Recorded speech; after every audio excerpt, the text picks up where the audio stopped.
Momen berjabat tangan antara Kepala Kantor Staf Kepresidenan atau KSP Muldoko dengan Menteri Agraria dan Tata Ruang atau Kepala Badan Pertanahan Nasional atau ATR BPN yang juga Ketua Umum Partai Demokrat Agus Harimurti Yudhoyono alias AHY menjadi sorotan.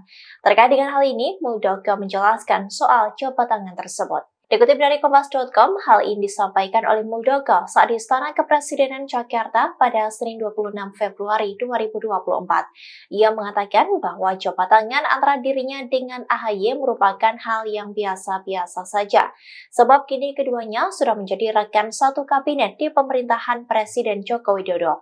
Muldoko juga mengakui bahwa pertemuannya dengan AHY hari ini merupakan yang pertama kalinya sejak perseteruan keduanya soal kepengurusan Partai Demokrat sejak 2021 lalu. Meski begitu, Muldoko mengaku tidak merasa canggung. Ia bahkan mengaku akan mengundang AHY apabila ada rapat KSP. Muldoko juga memastikan bahwa perselisihan yang pernah terjadi di antara keduanya tidak akan mengganggu kinerja kabinet. Sebab saat ini yang perlu dipikirkan adalah efektivitas pemerintahan. Diketahui sebelumnya, momen jabat tangan keduanya yang pernah berseteru itu terjadi dalam sidang Kabinet Paripurna Kabinet Indonesia Maju yang membahas soal persiapan Ramadan 2024 yang digelar di Istana Negara Jakarta pada Senin 26 Februari 2024.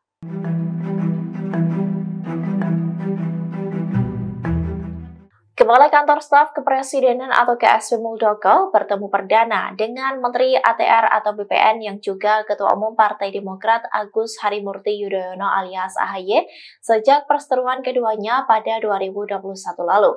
Pertemuan itu berlangsung saat sidang Kabinet Paripurna pada Senin 26 Februari 2024. Muldoko pun memberikan pesan kepada AHY sebagai Menteri baru di Kabinet Indonesia Maju. Dikutip dari Kompas.com, pesan Muldoko tersebut yakni agar Kementerian ATR BPN bekerja keras merespons aduan masyarakat mengenai persoalan tanah. Hal itu disampaikan oleh Muldoko saat di Istana Kepresidenan Jakarta pada Senin 26 Februari. Menurut Muldoko, saat ini ATR BPN memiliki sekira 1.911 aduan masyarakat yang harus segera direspons dengan kerja keras. Sebab menurutnya masyarakat saat ini ingin mendapat solusi. Muldoko mengatakan bahwa selama ini KSP telah bekerja bersama-sama dengan ATR BPN dengan sungguh-sungguh. Sementara itu terkait dengan jabat tangan dirinya dengan AHY yang menjadi sorotan banyak pihak, Muldoko memberikan responsnya. Menurutnya momen tersebut biasa-biasa saja, sebab keduanya kini merupakan rekan satu kabinet di pemerintahan Presiden Joko Widodo. Muldoko pun mengakui jika pertemuan dengan AHY pada Senin ini merupakan yang pertama kalinya sejak perseteruan soal kepengurusan Partai Demokrat sejak 2021 lalu. Meski demikian, Muldoko mengaku tidak merasa canggung.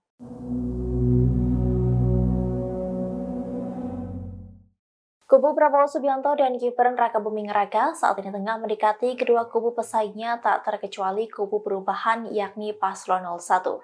Prabowo tetap berusaha menjalin komunikasi dengan parpol pengusung Anies Muhaimin meski kerap diserang saat debat berlangsung.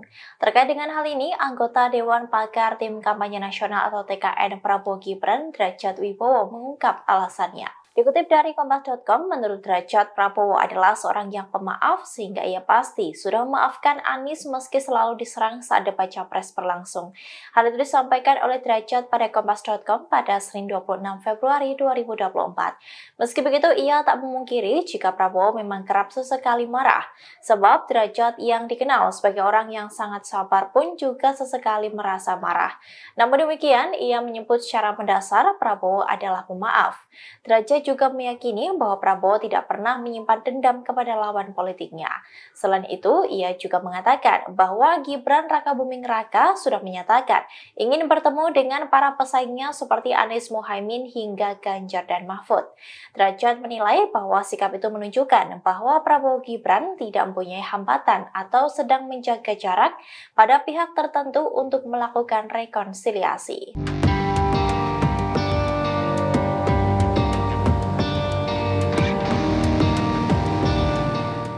Lembaga Lembaga Survei Indonesia atau LSI mendapat fenomena split ticketing voting yang mana para pemilih pada pemilihan presiden dan pemilihan legislatif 2024 tidak sejalan. Adapun partai yang mengalami split ticketing voting diantaranya adalah PKB, Nasdem, dan Partai Umat dari kubu 01. Sekira 50% pemilih ketiga partai tersebut justru mencoblos paslon 02 Prabowo Gibran. Dikutip dari Kompas.com, hal ini diungkapkan oleh Direktur Eksekutif LSI Jayadi Hanan pada Minggu 25 Februari 2024 secara daring. Fenomena ini diketahui dari salah satu hasil temuan dalam survei pasca pemilu atau post-election survey yang dilakukan LSI pada 19 hingga 21 Februari 2024. Jayadi mengatakan bahwa 50% pemilih PKB mencoblos Anies, sementara 43% yang mendukung Prabowo Gibran. Selain itu, split ticketing voting juga terjadi di Partai Nasdem yang sudah mendeklarasikan Anies sebagai capres sejak 2022.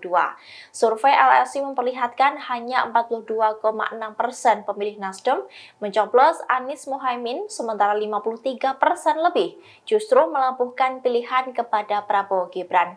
Partai Umat yang juga mendukung Anies Muhaimin juga menunjukkan hasil yang lebih mengejutkan, sebab hanya 5% responden LSI yang memilih Partai Umat mencoblos 01, sementara 94,5% lainnya mencoblos Prabowo Gibran. Konsistensi dari parpol kubu 01 hanya terlihat pada PKS, di mana pemilih partai ini yang juga mencoblos Anies Muhaimin tembus 86,4%. LSI menyebutkan target populasi survei ini adalah warga negara Indonesia yang berusia 17 tahun ke atas atau sudah menikah dan memiliki telepon atau ponsel. Jumlahnya sekira 83% dari total populasi nasional. Pemilihan sampel dilakukan melalui metode Random Digit Dialing atau RDD, atau teknik memilih sampel melalui proses pembangkitan nomor telepon secara acak. Dengan teknik RDD, sampel sebanyak 1.211 responden dipilih melalui proses pembangkitan nomor telepon secara acak, validasi, dan screening. Margin of error survei diperkirakan lebih kurang 2,9% pada tingkat kepercayaan 95% asumsi simple random sampling.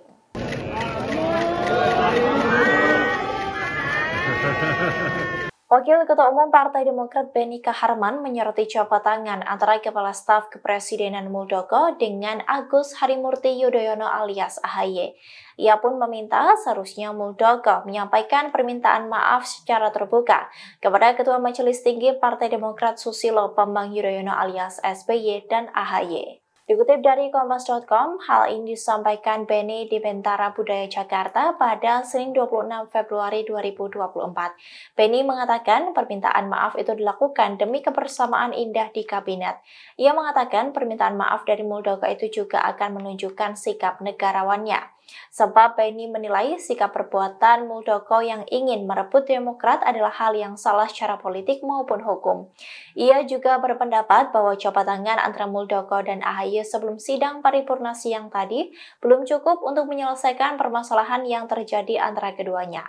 Menurutnya, jabat tangan itu hanya formalitas dan tidak ada maknanya. Diketahui sebelumnya, hubungan antara Muldoko dengan Demokrat sempat tak baik pada 2021 lalu. Kala itu Muldoko menggelar kongres luar biasa dan mengumumkan dirinya sebagai Ketua Umum Demokrat. Muldoko pun sempat menempuh proses hukum demi mengambil alih Partai Demokrat tetapi selalu gagal. Kini Muldoko dan AHY justru berada dalam satu gerbong di Kabinet Indonesia Maju setelah AHY menerima tawaran menjadi Menteri ATR atau BPN.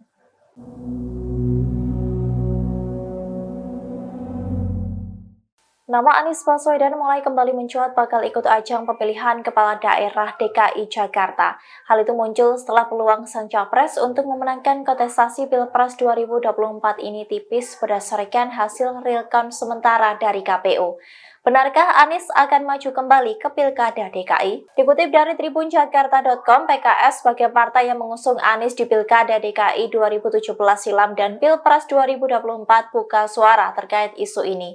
Pihaknya mengaku belum punya rencana menarik soal Anies Baswedan yang akan ikut kontestasi di tingkat daerah tersebut.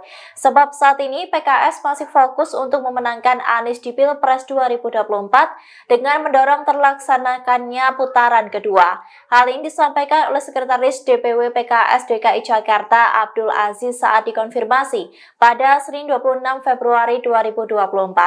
Oleh karena itu, Abdul Aziz enggan berkomentar banyak perihal bursa Cagup DKI ini. PKS pun masih berharap Anies bisa menang di Pilpres 2024 mendatang dengan masuk ke putaran kedua.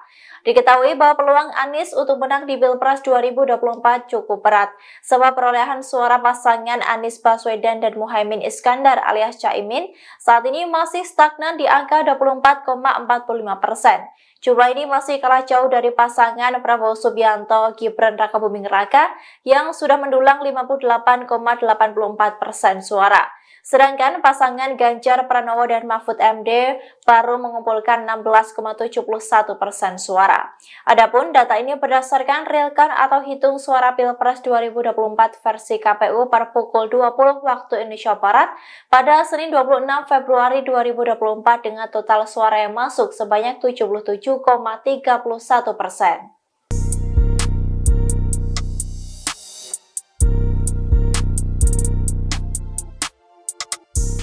TPS tempat Butet Kartarejasa mencoblos menggelar pemungutan suara ulang atau PSU. Mengejutkannya, setelah dilakukan pemilu ulang, hasil hitungan suara berubah untuk pemilihan presiden dan wakil presiden. Di mana yang sebelumnya unggul pasangan 03 Ganjar Mahfud, kini justru unggul pasangan 02 Prabowo Gibran. Dikutip dari Tribun Medan, adapun pemungutan suara ulang ini terjadi di TPS 032 Pakuncen, Kota Yogyakarta. TPS 032 Pakuncen menggelar PSU pada Sabtu 24 Februari 2024 karena ada saran perbaikan dari Panitia Pengawas Pemilu perihal saran perbaikan.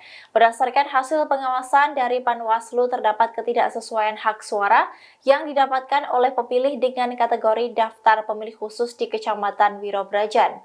Ketua Komisi Pemilihan Umum Kota Yogyakarta Nur Harsya Aryo Samudro mengatakan jenis surat suara yang digunakan dalam pemungutan suara ulang hanya satu, yakni presiden dan wakil presiden. Total pemilih saat dilakukan pemilu ulang sebanyak 193 orang. Namun yang mengejutkan dalam pemilu ulang ini yang awalnya Ganjar Pranowo unggul kini berubah menjadi kemenangan Prabowo Gibran. Berdasarkan keterangan anggota KPPS TPS 32 dalam pemilihan ulang ini, total ada 98 suara yang masuk. Dengan rincian 11 suara untuk paslon Anies Muhaimin, 49 suara untuk paslon Prabowo Gibran, dan 35 suara untuk paslon Ganjar Mahfud. Hasil ini berubah dari hasil pemungutan suara pada Rabu 14 Februari 2024 lalu yang dulunya pasangan Ganjar Mahfud unggul. Hasil pemilihan ulang ini juga dipengaruhi oleh berkurangnya partisipasi masyarakat. Pada pemungutan suara pertama, ada sekira 140 orang yang datang memilih, sedangkan saat pemilihan diulang hanya diikuti oleh 98 orang. Hal itu disebabkan adanya undangan mendadak hingga banyak warga yang sudah kembali keluar kota. Download Tribun X sekarang, menghadirkan lokal menjadi Indonesia.